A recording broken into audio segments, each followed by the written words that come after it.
Okay, I am slowly starting to have a little bit of a problem.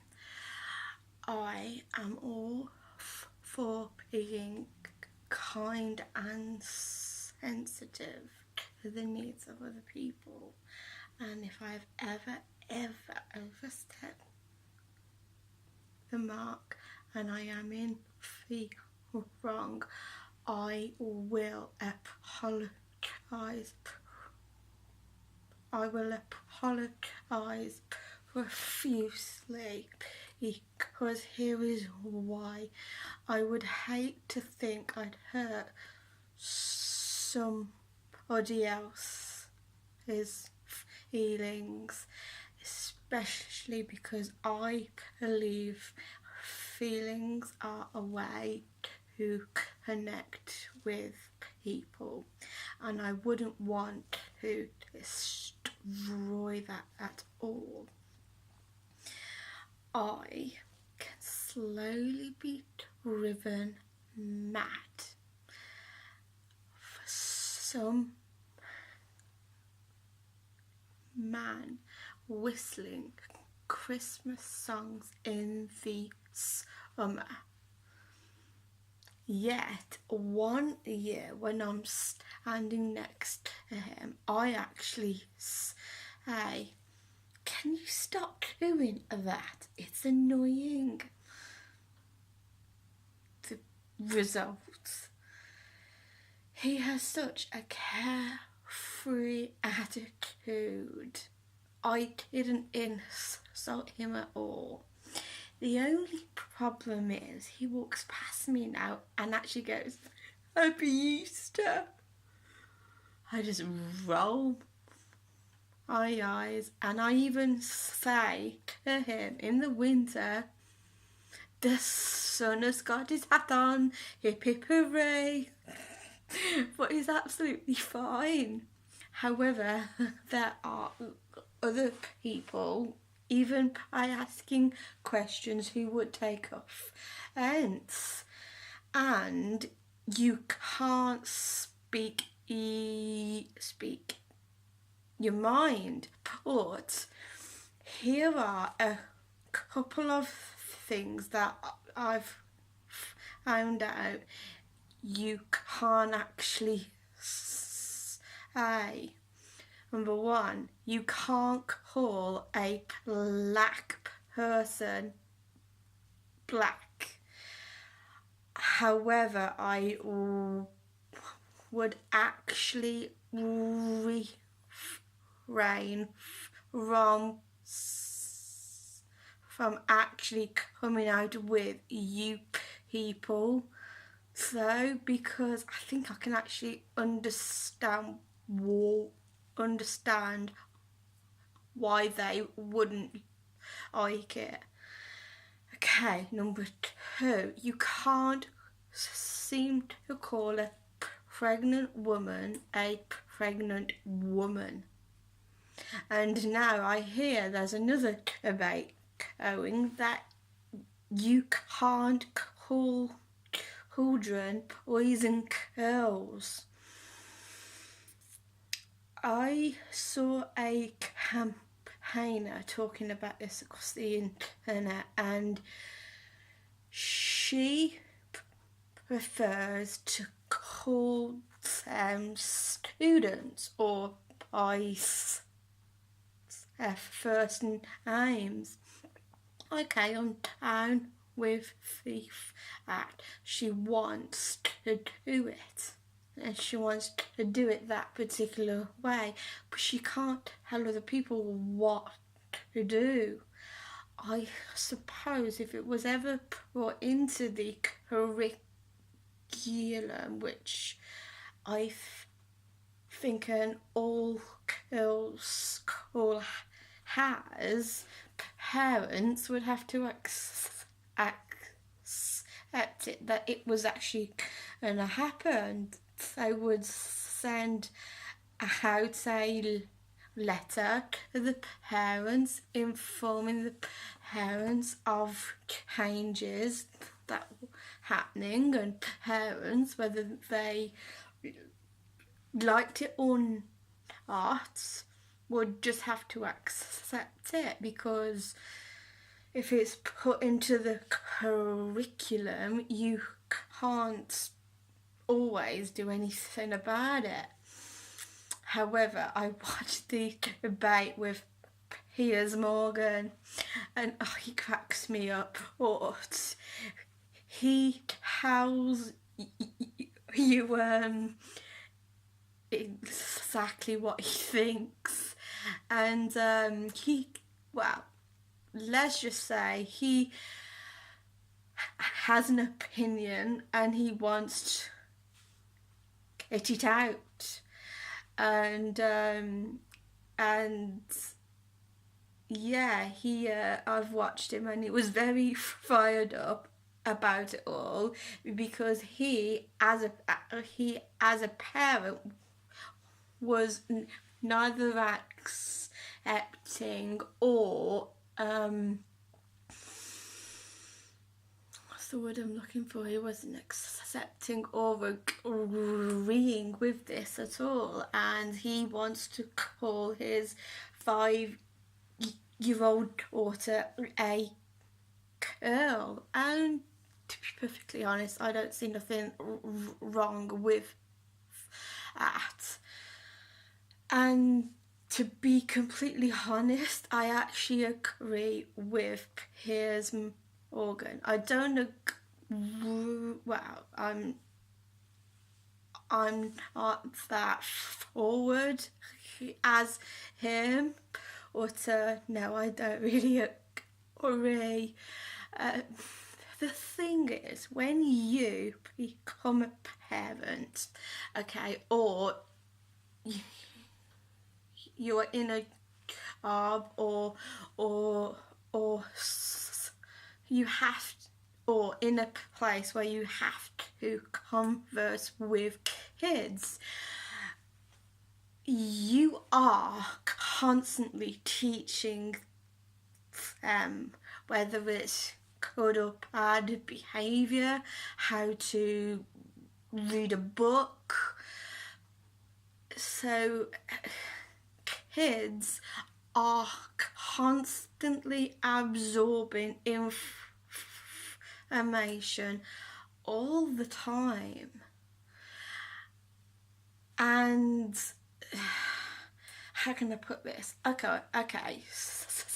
Alright then. If your daughter or your son went into school right from a young age of 5,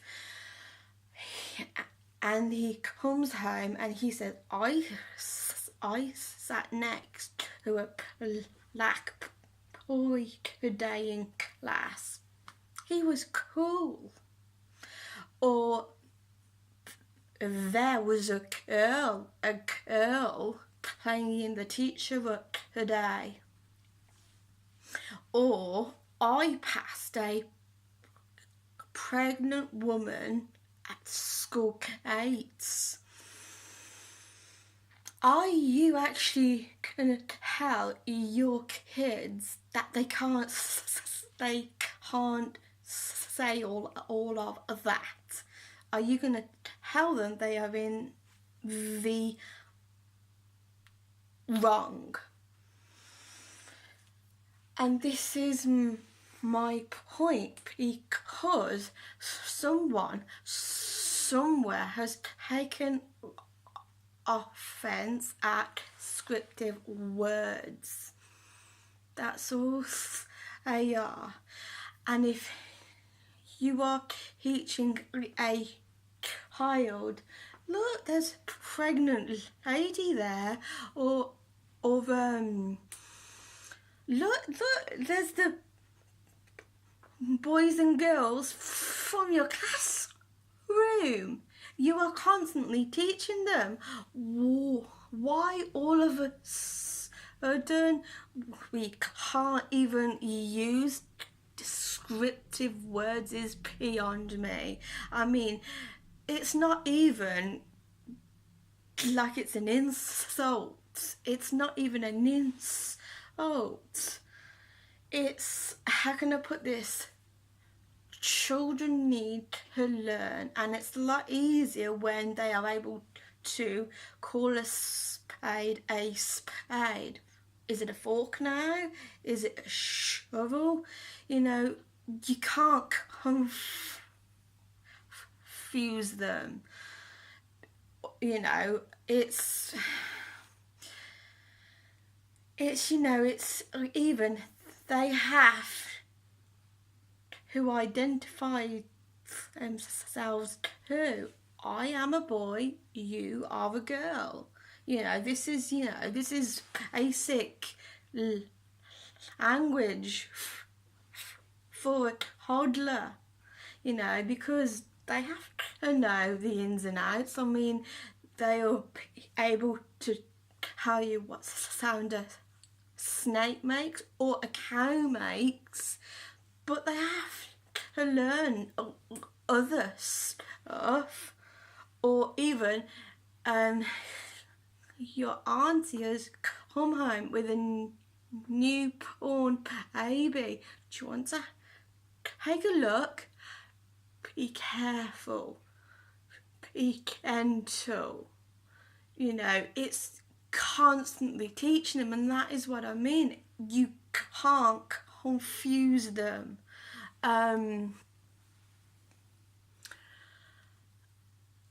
I personally don't see how the word girl is patronising. I see it as children learning about themselves and even different people from different cultures, and accepting them for who they are, because they are gonna notice that their best friend is darker than them or lighter. So kids need to make comparisons. It's like when I was younger, and I think I was a teenager, maybe 13, I was like, oh, she's been on holiday, oh, let's have a look.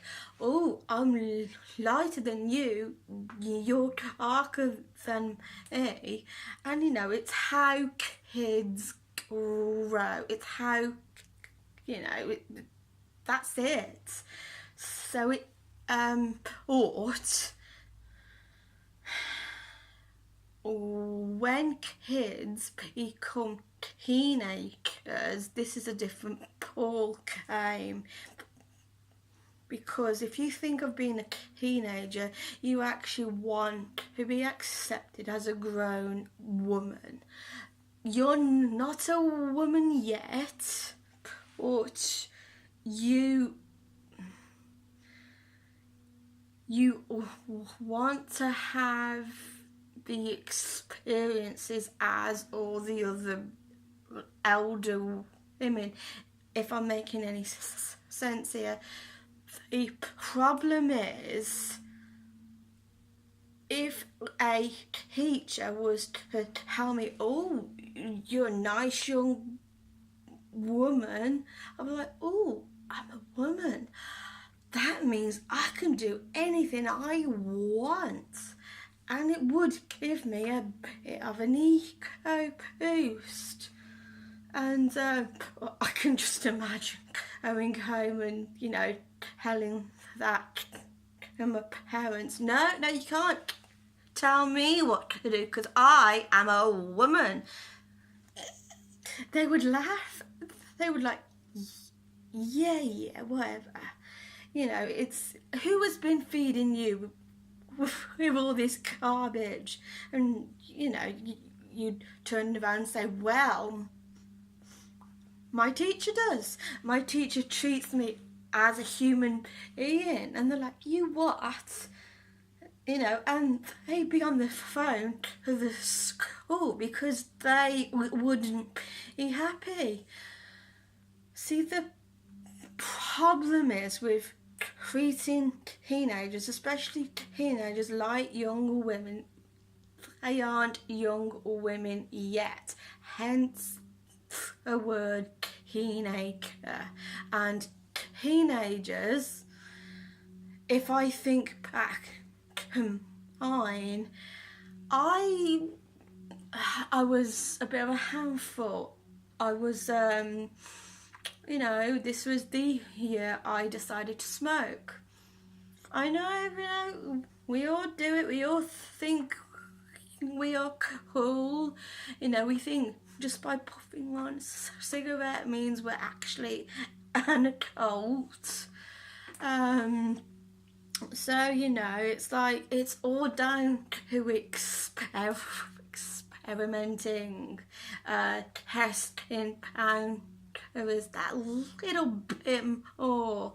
It's like, especially for me, I was always a good girl. Yes, I really was. I was good in all my years. But damn it, when I turned a teenager, I wanted to ditch the halo, and I wanted to be as bad as bad could be. First time I ever got attention, I'm like, yeah. Because I was the sort of person who, how can I put this? Was the sort of person who cared about my image, especially when I was younger.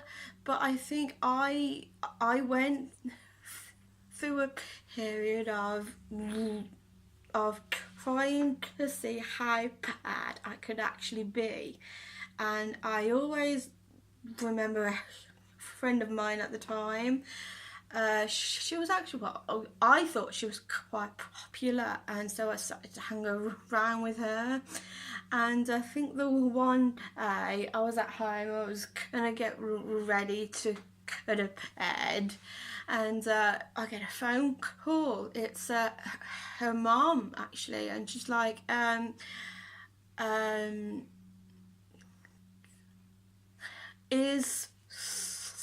is my daughter at your house? I'm like, no. And she said, well, the only thing is she has run away from home. I'm like, oh my gosh, I was really worried. And she actually said, if you can give out us, of all the people that you think my daughter could actually be with, that would be a help. So I did it. I got a couple of lads and us up, and I handed it over, and then the police came because they still hadn't found her at all. Let's just say she eventually was found, and the next day at school I did not even get a look in. Everybody was all around her. You okay? Are you what happened? And I'm like, she runs away and gets all this attention. Maybe I should. So, it's like, as a kid, the sorts of people you hang around with, they influence, if not they are aware of or not, they influence your decisions. So I used to run away. First time it was attention seeking, because I'm like, well, if this girl can get all of this attention, so that was what I did the first time. But when I ran into problems, I used this method as a way to run away from my problems, and then it started to become a bit of a problem. I think at one point I had the police out, and even the police said, when they'd found out where I'd actually been, they actually said, we don't go there by ourselves. We have to be with a partner, and that was how dangerous things were getting for me. So let's just say calling a teenager a woman is a bad idea, because especially at that age you are trying to figure out who you are. Are you gay? Are you straight? Are you having sex? Unprotected sex? Underage sex? These are the sorts of things parents have to monitor. They are not adults. They are teenagers trying to look, think, talk and act like an adult. Say for example, I don't know, say I was 15 and say I get arrested for a crime, let's say, I don't know, vandalism. The police couldn't touch me. They couldn't arrest me. They can caution me, but that's about it, because in the eyes of the law, I am not an adult. The second I turn 18, they can arrest me, because that is the legal age for the rest of this world to see you as a woman, as a man. And if you I don't know, if you vandalize, you take drugs and you get found out, you can be in a lot of crap. You can be in a lot of trouble, because guess what? The law sees you as an adult.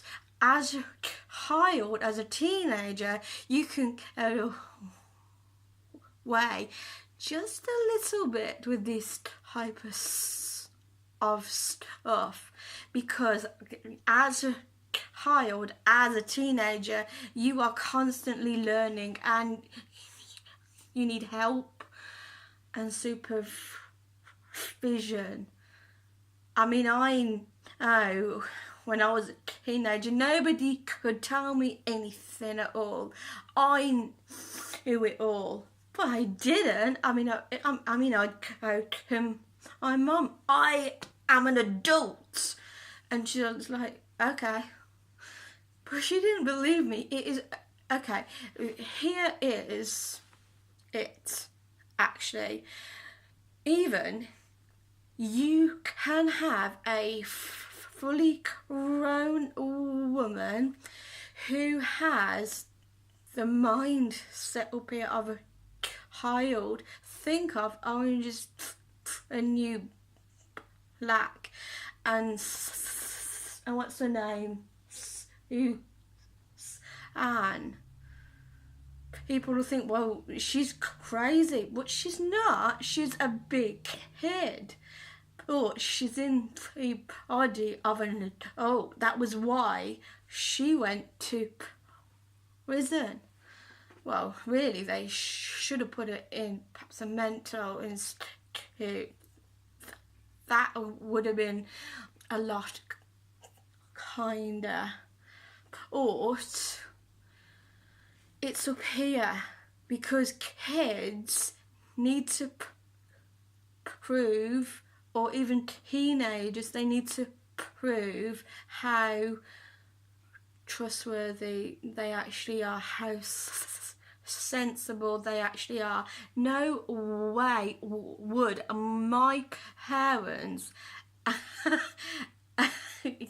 allow me as a kid, as a teenager, to do anything, because I'm too caring, I'm too mischievous, and I think they were actually scared of what I could do if they weren't there, if they weren't around. So no, I think once you get old enough to be your own person, to be a woman that is around about the age, people will call you a woman.